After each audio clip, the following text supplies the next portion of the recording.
What is that? What time is it? It's 9 o'clock. The break. The break is at 10:30. We're off. So, so our next speaker is Dr. Halasa. He'll be discussing the fundamentals and basic science of nitro medicine.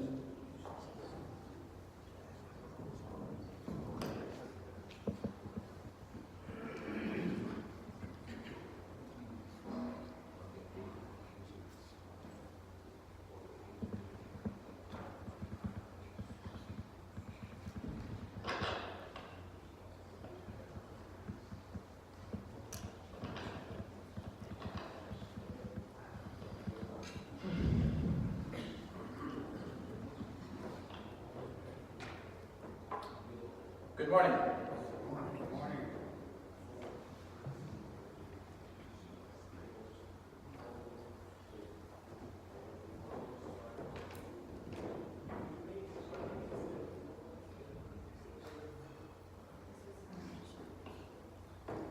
Okay, so my name is Dr. Halasa. These are my team of doctors who are adapting the protocols of nitromedicine. Disclosure, there's nothing there. I'm the founder and author of nitromedicine here. And of course, the overview here, we're going to go over control of pain neuroplasticity, redox control of pain neuroplasticity, motor neuron disease, redox control of cell cycling during wound healing, and conclusion.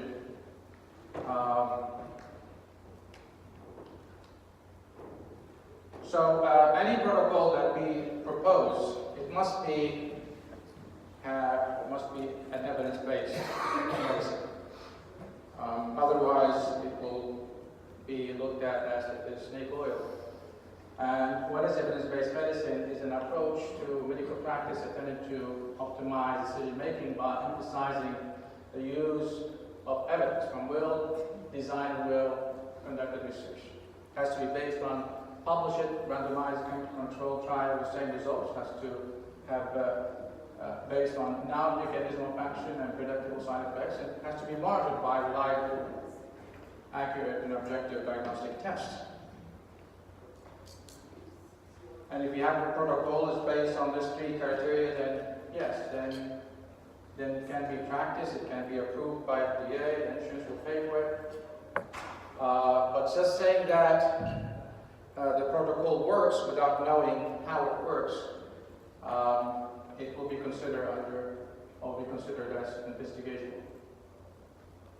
So what is nitromedicine? Nitromedicine is a new specialty that focuses on developing diagnostic and therapeutic protocol to manage all kinds of oxidative stress-related disease and enhanced stem cell therapy by modulating nitro redox sensitive epigenetics and biochemical pathway. And I think all of us, including myself, before 2013, I have no clue what is redox potential, redox sensitive epigenetics and biochemical pathway, but it's the only way that we can understand the mechanism of all the protocols of regenerative and integrative medicine, holistic medicine, and functional medicine. Without redox biology, we are shooting in the dark. And that's what we are going to present today. So my publications, I have two publications with Dr. Michael Hamblin, translating thousands of research into clinical practice. And those are two publications about nitromedicine and redox medicine, clinical redox medicine. So, as I said, we manage all kinds of oxidative stress-related disease, which means that we'll be managing chronic infectious disease, degenerative disease, autoimmune disease, pain condition that affect all these organs. So it sounds like multi-speciality, yes. And if we hear today, this morning, that the doctor said, he's a regenerative doctor, so he will say that I can manage all this condition by stem cells. right? All this oxidative stress-related disease, autism, Alzheimer, name it, arthritis. But the question is how stem cells can manage all this oxidative stress-related disease, all this chronic disease. Well, they say, well, I injected, the patient felt good, and here's the testimony. But is that enough? Because the mainstream doctors, and the way that we learn in medicine, that we learn that one drug will treat one condition. But when you say one treatment will treat many conditions, for the mainstream doctors, it's sound for them as snake oil. And so, and it is not a snake oil, it is real. But in order to be real, we need to come up with the mechanism of action. How stem cells can manage autism, Alzheimer, although both of these two diseases are different, right? Manage arthritis, Alzheimer, autism, all kinds of degenerative diseases. And they are different in their pathophysiology. But that's not completely true, because the common denominator among all these conditions, we call them oxidative stress-related disease, is high pathological free radicals. And if we are able to buffer the free radicals, if we are able to modulate nitrogen redox sensitive biochemical pathway and epigenetics, we can manage all these conditions. So the question is, what is redox medicine? What is redox potential? I don't think in medical school, including myself, we learn something that's called redox potential, right? So this is something new. Yes, it's something that just came up 2010 and up. It's not yet in the medical book. And so we need to know and understand what is redox potential in order to understand the pathophysiology of all of these conditions. We call them oxidative stress-related disease. And in order to manage it. Like yesterday, a doctor said that I can stimulate the hair growth by injecting ozone and PRP, right? But how? How you stimulate stem cell to divide and proliferate? By ozone. What's the mechanism there? And by PRP, and by stem cells, and by light, photomedicine, and by electromedicine. What is the mechanism that stimulates those stem cells? And it is the redox modulation. So, this is the premises of nitromedicine. It's based on understanding the meaning of redox potential. Everybody knows about hydrogen potential, right? Hydrogen potential, which is a pH. Yeah, that's common. And we know that pH ranges from how much in the body? 7.34, 7.5. And if the pH drifted, you would have all kinds of acute conditions, right? You would have acidosis, alkalosis, coma, convulsion, cardiac arrhythmia. So it's very important. It's an emergency. You need to fix the pH. Because all the enzymes is regulated by the pH, right? If you change it, they stop working. But I think that redox potential concept is not there yet. Although changing an abnormal redox metabolism can lead to all kinds of chronic diseases. We call them oxidative stress-related disease. Why? Because redox potential controls your cell proliferation, differentiation, and apoptosis. And what is redox potential? It is the affinity of the substance to attract electrons versus hydrogen potential, which is pH. It is the affinity of the substance to attract proton. So what is the redox potential of your cytoplasm, your cell? It ranges between minus 400 millivolt into 100 minus 170 millivolts. Okay, so abnormal nitrogen redox metabolism can lead to all of oxidative stress-related diseases. redox potential control your cell cycle, cell division, proliferation, differentiation, apoptosis, insulin sensitivity, cardiac rhythm. We're going to study that in the coming slides. This is a very important slide here. So your cell, when they are not dividing, we call them what, G0, the redox potential range from 415 to 300 millivolts. Once the redox potential goes up to above minus 240, what will happen? That will stimulate your cell to divide. If it goes above 220, your cells stop dividing. It's called quiescent phase. If it goes above 200, your cells stop differentiating. And if it goes above 170, it will induce apoptosis. So what controls the cell cycle, cell proliferation, differentiation, and death is redox potential. So yesterday, when the doctor said, and I used PRP and ozone, it stimulated the hair growth, even using ozone by itself. And the reason because I'm increasing the free radicals into physiological level above minus 140 and stimulate the cells to divide.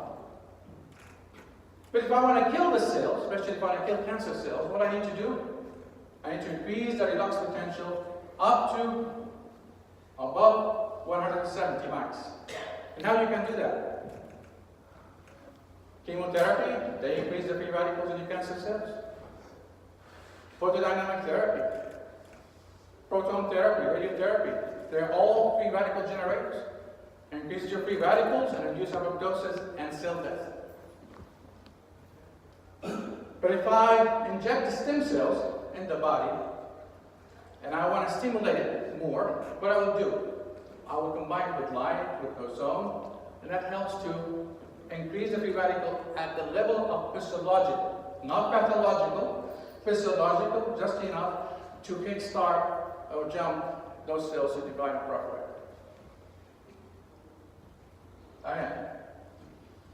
So we're going to learn today redox biology, which is something that we did not learn in the medical school. Without understanding redox potential and redox biology, all us integrative doctors, regenerative doctors, they are shooting in the dark. They will say it works, but they don't know how it works and how to monitor the efficacy of the treatment. Not just by saying patient feels well, or by testimony patients say, well, I feel well. No, you have to have an objective testing. And if you have all of this, then the FDA will approve it.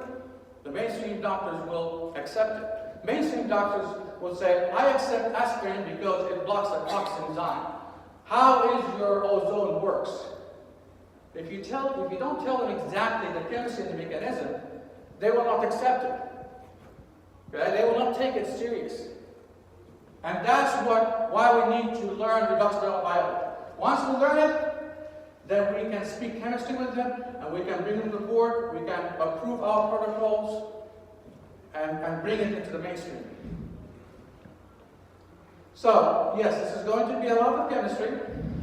So, and so I need you to empty your hippocampus, which is the storage of your brain, to fill up with all this new information.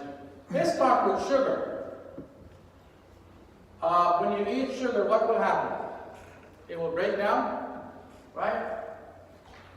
And how the NAD and NAD will oxidize the sugar, take the electrons from the sugar, which is rich of energy, right? And deliver it to electron transport chain. Electron transport chain in the mitochondria, it's like the battery, it has a positive and negative end, right? Cathode and anode, right? And there's a redox potential difference between the beginning of the electron transport chain, which is almost minus 400 millivolt, and the end of it is positive 800 millivolt. It's like a battery, like a hydrogen battery. So the NAD should deliver the hydrogen. The electrons will go all the way down along its redox potential gradient. So it's not fantasy when I say redox potential here, right? It's in your mitochondria. It's the basis of making ATPs. So the electron, as it goes along its redox potential gradient, it releases its energy, right? It's like, moving electrons through the water pump. And what will happen? The electron energy will transform into pumping water. Here it will pump the hydrogen and create what we call the hydrogen potential gradient, which is a form of energy stored, right? And then the hydrogen will move back along its gradient, along its concentration gradient to the matrix, and drive the ATPase to produce ATP. So the energy went where? Into chemical potential energy into ATP. Doing that, we produce a lot of superoxide. Your enzyme will turn the superoxide into hydrogen peroxide, back to water. 1% will stay in the form of hydrogen peroxide.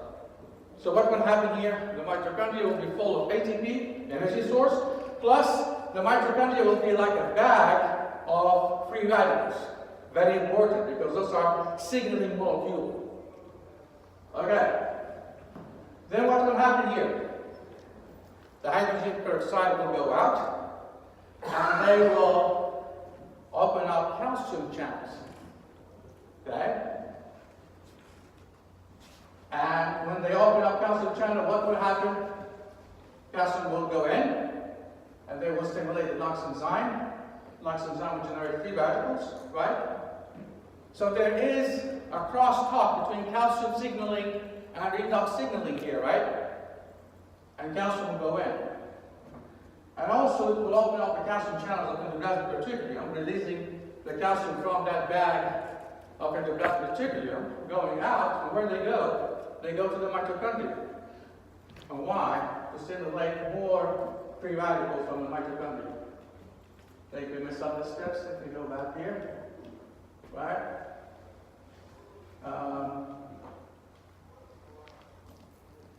Alright, so here, opening up calcium channels, moving out, stimulating NOx, right? And generating free radicals, right?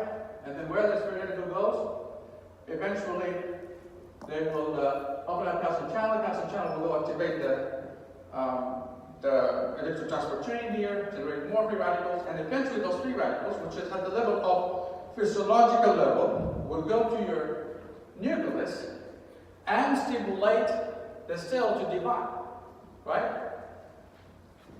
So in order to divide, your redox potential has to go up to minus 240 millivolts, and that will stimulate also the expression of the genes for antioxidant enzyme, anti-inflammatory cytokines, growth factors, structural factor proteins, right?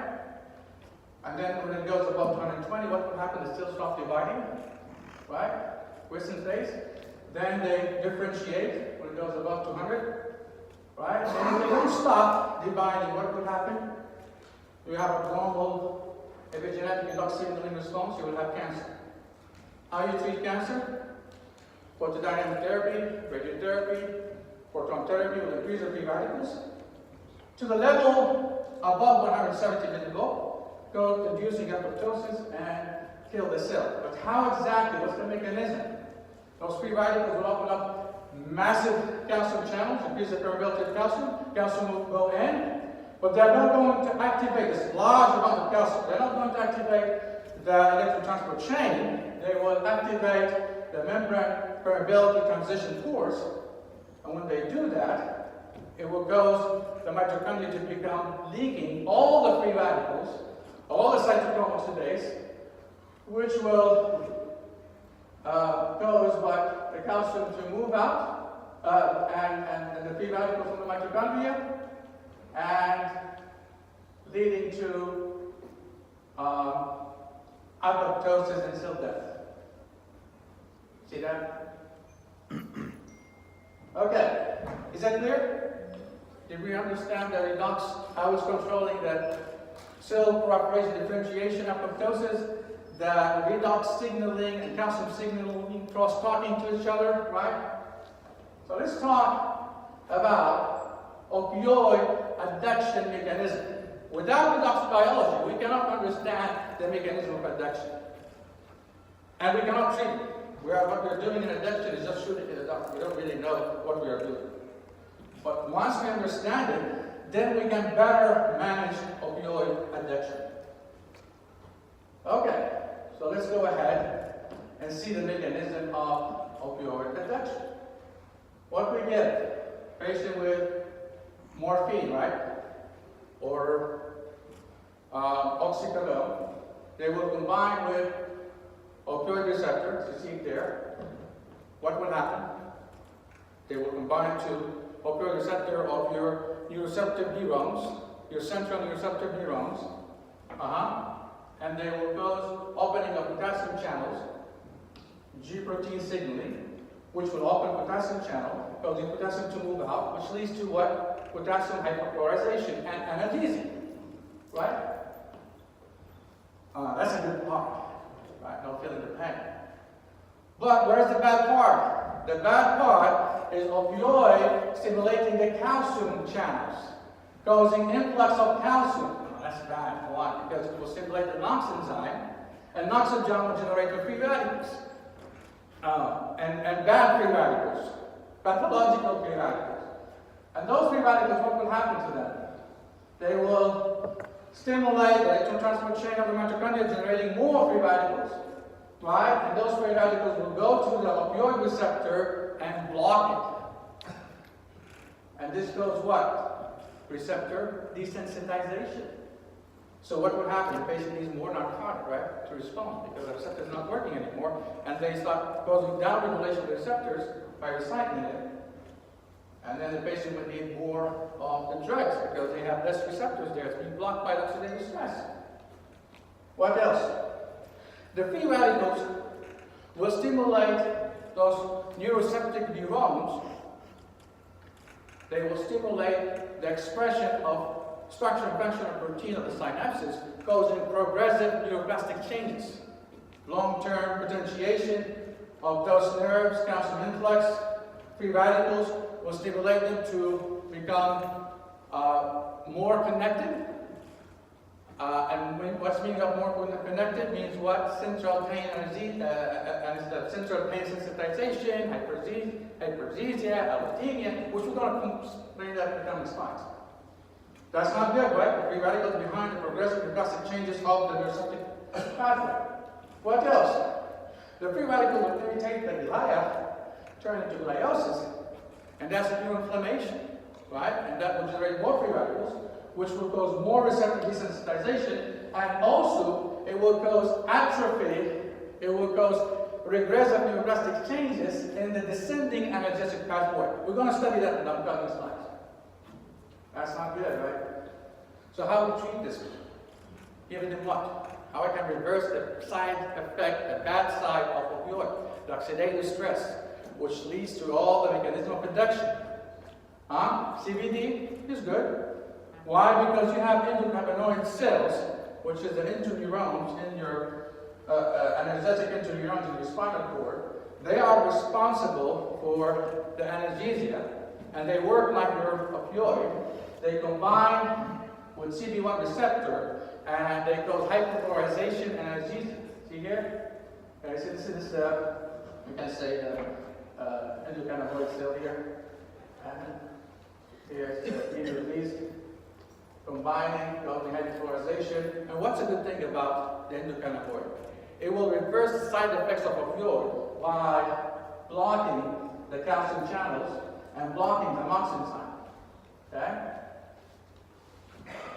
So we'll go ahead, see the CBD, that you can avoid, and then hyperpolarization and analgesia, and then blocking the NOx enzyme, calcium channel, and that will reverse the side effects of your opioid. Okay, good.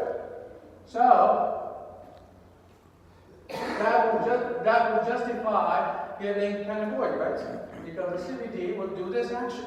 It will help to give you the pain control and reverse the side effects of your opioid, right? Is that what happened? Yes. Here we go. Here. Alright. And here with opioid receptors. And also with cancer, but eventually it will reverse all the, because it will inhibit the calcium channel NOx enzyme. Doing that will reverse the side effects of the opioid. Okay, so in order to really understand it clinically, at clinical level, let's give an example here. If, for example, by accident, I touch a flame of a candle, what will happen? Huh? I will stimulate pain signals, right? That will go to your spinal cord. It's in receptive neurons. It will release the glutamate, stimulate the central receptive neurons, and that will go up to the hypothalamus, right? Let me see here. To the, there it goes, and then it goes all the way to the thalamus. So, when it reaches the thalamus, I start feeling the pain. Before that, I will not feel the pain. And then what will happen if it goes to, in order to localize the site of the pain, this signal has to go to the sensory somatosensory cortex. And then when it reaches the somatosensory cortex, it will go to, oh, it's very slow here. Sorry for that. Okay, here we go. We have to wait for it. So thalamus, I took the pain, goes all the way up to the hypothalamus. And then the hypothalamus, when it goes to the hypothalamus, I will start reacting to the pain, giving you the pain response, right? And then what will happen? It will go to the amygdala hypothalamus, right? I don't know what's going on here.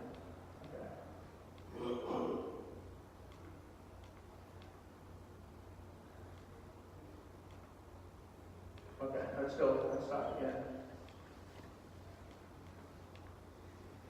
Here we go. And then to the thalamus. Thalamus is the somatosensory cortex. Right? Or to the amygdala, then to the hypothalamus, and then to, and that's giving you the response of the pain. And then it goes to the somatosensory cortex, right? And then that's where I start understanding this is pain. Alright? And then it goes to the memory, recording all the pain signals. And then it goes to your prefrontal cortex. When it goes to the prefrontal cortex, after going to the hippocampus, your hippocampus will assess the pain signal. Is it worth it for you to have on your, to respond to it the way that you respond to higher pain? No. So your amygdala will send signal to prefrontal cortex. Prefrontal cortex say, don't worry about it. Just a little pain, and the first degree pain, so don't worry about it. Okay. Here we go. And then prefrontal cortex will send signal back to the amygdala, say don't worry about it, and inhibit that. Alright.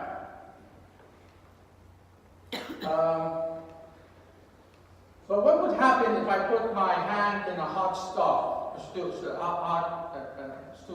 or fire that's very powerful, with a very powerful noxious stimulus? I would have a massive pain signaling going all the way to the spinal cord, releasing a lot of glutamate. The glutamate will stimulate the neuroceptive neurons, as you see here, goes to the thalamus, that's where I feel the pain. Then it goes to your, to the amygdala, right? That's where the pain is going to be processed, and you feel the severity of pain there as well. And then it goes to your hypothalamus, and that's where you respond to the pain by sweating, screaming, crying, increasing your sympathetic tone, right? Tachycardia. And then another signal will go from thalamus to the somatosensory, so you can know where exactly the pain comes from, the pain. In order to understand the pain, it has to go to your pain somatic association area. That's where we understand this is pain, and also we can determine the cause of the pain, whether it is stabbing or burning. Okay.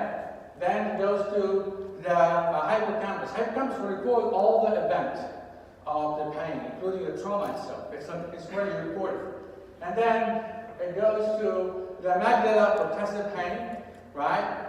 And after you assess the pain, is it severe enough? Is it worse enough to respond, to cry and scream? Yeah, if it's first and second, it's the third and fourth degree, you will scream and yell about it. So what will happen is that the amygdala will go ahead and send signal to your prefrontal cortex, say, this is serious pain, you need to really respond to it. Prefrontal cortex will try to contain your pain behavior response, in front of the audience, like you don't want to scream and yell and all that stuff. So they send signal, inhibitory signal to amygdala. But I think the pain is so severe, it's hard for you to control the behavior or response to the pain. Yes. I have a question. You put the red and the blue stimulation is not sympathetic and parasympathetic. Because the parasympathetic is what makes you relax. Right, that's not now, that's coming up in the coming slides when we see the hypothalamus respond by doing this non-sympathetic response, right? Okay, and so the amygdala sends signal to prefrontal cortex, tell, hey, this is serious pain, hippocampus assess it, according to my previous memory, yeah, it is second to third degree, you turn your head to the side of the pain, and it is really serious, and you're trying to contain the behavior of the pain response, which is trying not to cry, not to scream, not to yell, trying to control but that's not going to happen, right? Right. And what else? You will send signal to the hypothalamus, yes, and hypothalamus will respond, give you a sympathetic response here. Also, they will send signals to the descending analgesic pathway, which is the periaqueductal gray, locus coeruleus, what we call the rostral ventromedial medulla, which secretes serotonin, and that will help to stimulate the descending analgesic pathway, which will help you to control the pain signal that's coming up. That's meaning you can feel less pain doing this. Okay?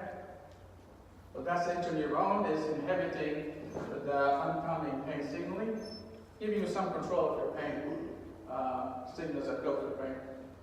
Okay, so what will happen if those pain signals are continued banging on your dorsal horn?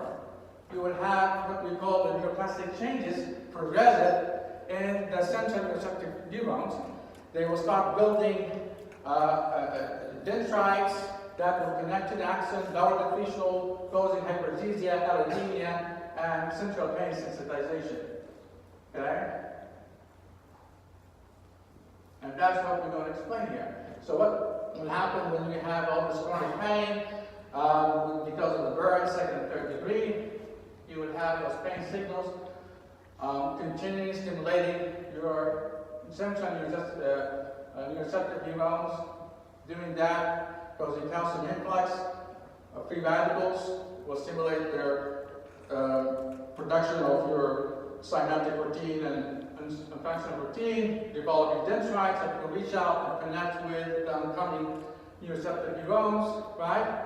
And that will lead to increase their communication, conduction of the threshold. And what would happen here? You would have something that's called primary analgesia, right? Okay.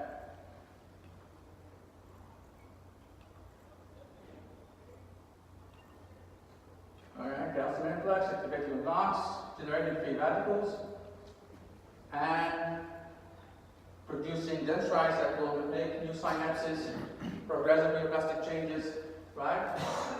Okay? So what would happen when you press on the site of the injury? You would have what? Hyperanesthesia, right?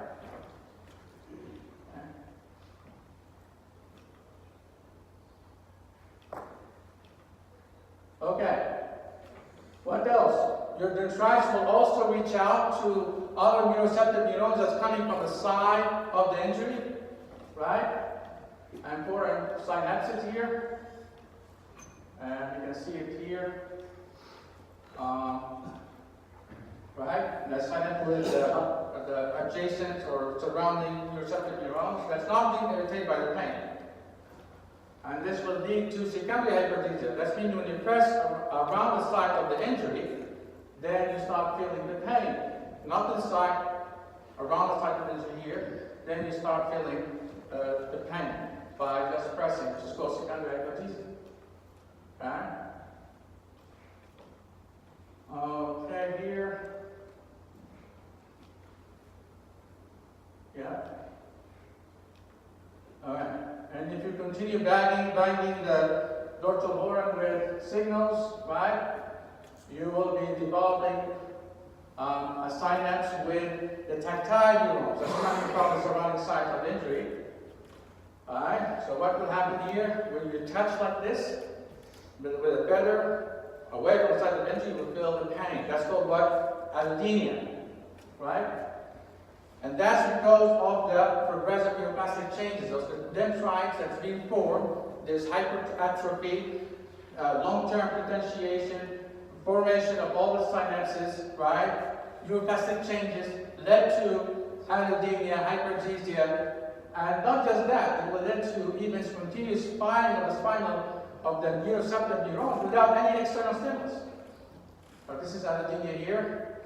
In addition to that, those free radicals will irritate the glial cells, causing glial neuroinflammation that will generate free radicals. And those free radicals will cause atrophy, regressive neuroplastic change in the descending energetic pathway.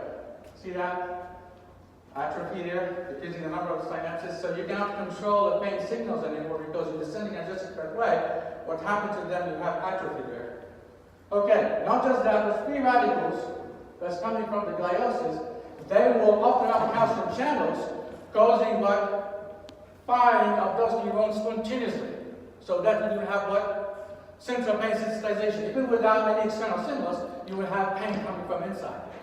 So even after the burn is completely healed, the patient still continue having pain as it's coming from his hand. That's the problem that we have in pain management. When we control and we inject those discs or remove this disc, and the patient still have the same pain, it's not because it's coming from the peripheral pain. This is because of the central pain sensitization. It's coming from within. And then we say, well, this doctor failed in his procedure, in his surgery, because, I still feel the same. It's not because he did not fix your peripheral generator of pain. It's because your neuroreceptive neurons in your spinal cord is start firing spontaneously due to this neuroinflammation. Right? And this is called what? Phantom pain. Alright, here we go. Okay. So, what will happen here when we have this phantom pain? The pain signals will go up. Pain signals will go up, right? And they will stimulate, they'll go all the way up to the thalamus, amygdala, hypothalamus. And when they reach the hypothalamus, right, they will stimulate the sympathetic nerves, right? Here. So they go all the way, stimulating the sympathetic nerves. And when you stimulate the sympathetic nerves, what will happen? You will have the vasoconstriction, and also the norepinephrine that's being secreted from the sympathetic is stimulate the NOx enzyme, causing inflammation. And that leads to what a condition is called what? Complex regional pain syndrome, right? So you have vasodilation, vasoconstriction because of the sympathetic overactivity, stimulating NOx enzyme, free radicals, inflammation. So when patients with complex regional pain syndrome, when you just touch them with a feather, what will happen? They start screaming and yelling, right? Alright? Why? Because they have allodynia here. It goes all the way up to the thalamus, to the amygdala, and then it goes to a center. It's called what? Habenula. What habenula do? It's a center of reward of avoiding hate. When you are hating something, when you are trying to avoid something, they get stimulated. And when they get stimulated, they start inhibiting the dopamine, the serotonin. So what you feel depressed and sad and kind of not feeling good, right? It's because of the activation of habaniola here. And then the habaniola will cause a craving to do something to increase the dopamine and the serotonin. So it gives you that craving and addiction behavior. So you start seeking out anything that will help you increase the serotonin and dopamine, which is more of opioids and addiction. So habaniola is it's part of the rewarding response and behavior. So you can see here the habaniola will inhibit the VTA. VTA is responsible for treating dopamine, so it stops it. Say stop it, and that's where you have low dopamine, depressed. It will also send signals to your descending analgesic pathway, makes it more sensitive to the pain. Plus, those descending analgesic pathways, which is locus coeruleus, roscoeventral medulla, they secrete serotonin and norepinephrine, and that causes more depression and decreasing the pain tolerance. Okay? Okay, now what happened here, you go back to this point here. Of course, if you see here that the amygdala, because they receive too much of signaling and they stop with too much of pain signaling, it's like banging them the same way you bang the dorsal horn with pain signals. What will happen to the amygdala? It will become bigger, hypertrophied, progressive neuroplastic changes, synapses will be forming, and they will start firing continuously. And when they fire continuously, what will happen? They will go all the way through the thalamus, somatosensory hippocampus, recording all the events of the pain, right, and the experience. And then you would have a condition that's called what? Post-traumatic pain syndrome, right? All right? So amygdala neuroplasticity and post-traumatic stress syndrome. And your amygdala will try to send signals to your prefrontal cortex, say, calm down, it's okay. There's too much of pain signals. Even if your prefrontal cortex is trying to send in better signals, it's not going to be worth it. And those patients, they will have these black flashes of the memory of the pain because of the hippocampus is being activated with this circuit. And you have the experience of the pain as well, and it will fire continuously even without external stimulus. So how we can manage addiction? We can manage addiction by giving all those drugs that we see here. But let's go back and see and start with giving opioid. And what will happen when you give opioid?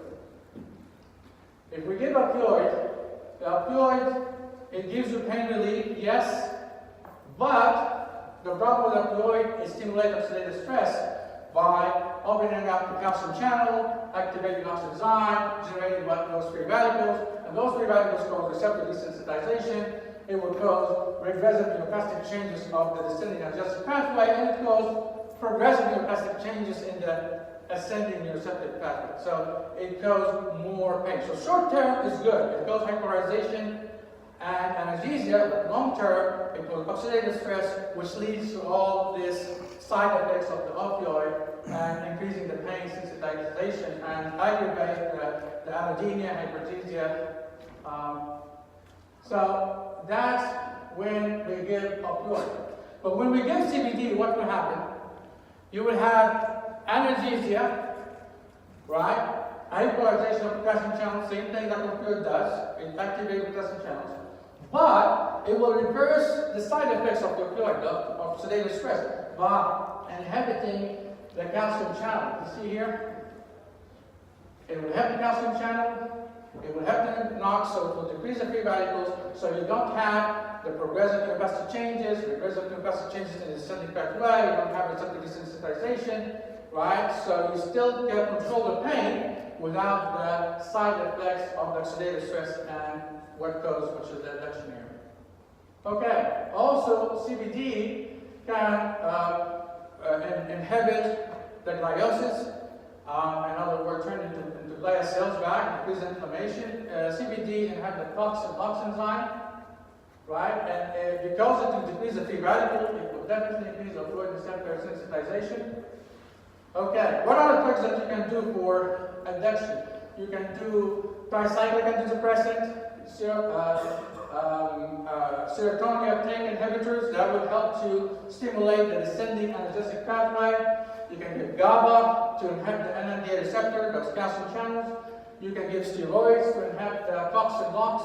You can give non-steroidal inflammatory drugs, that's good too. B12 is great too because it blocks the calcium channels.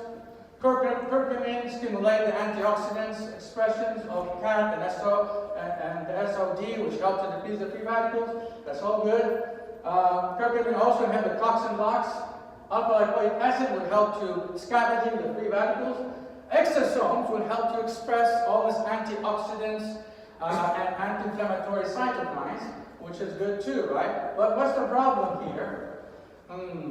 The problem is all those big pharma drugs, it affect the mitochondria and cause the mitochondrial dysfunction. And if you cause mitochondrial dysfunction, it will cause the free radicals to become what? Those mitochondria leaks the free radicals and aggravate the whole addiction process.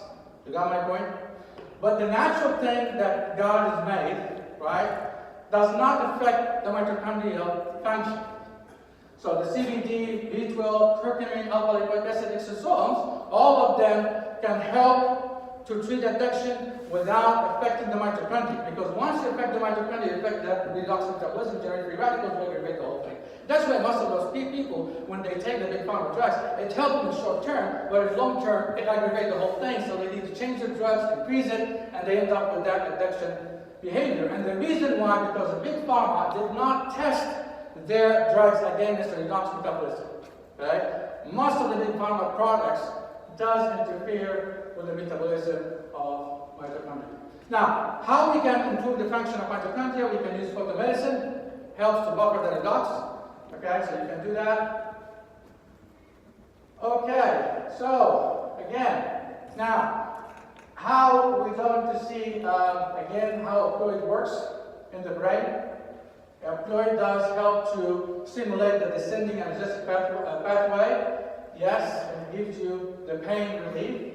That's good for the opioid. But what's the side effect of the opioid? It generates the free radicals and causing all the addiction part. That's not good, right? So I think CBD is better answer. CBD does stimulate the descending analgesic pathway and counteract all the side effects of the opioid by inhibiting the free radical generation.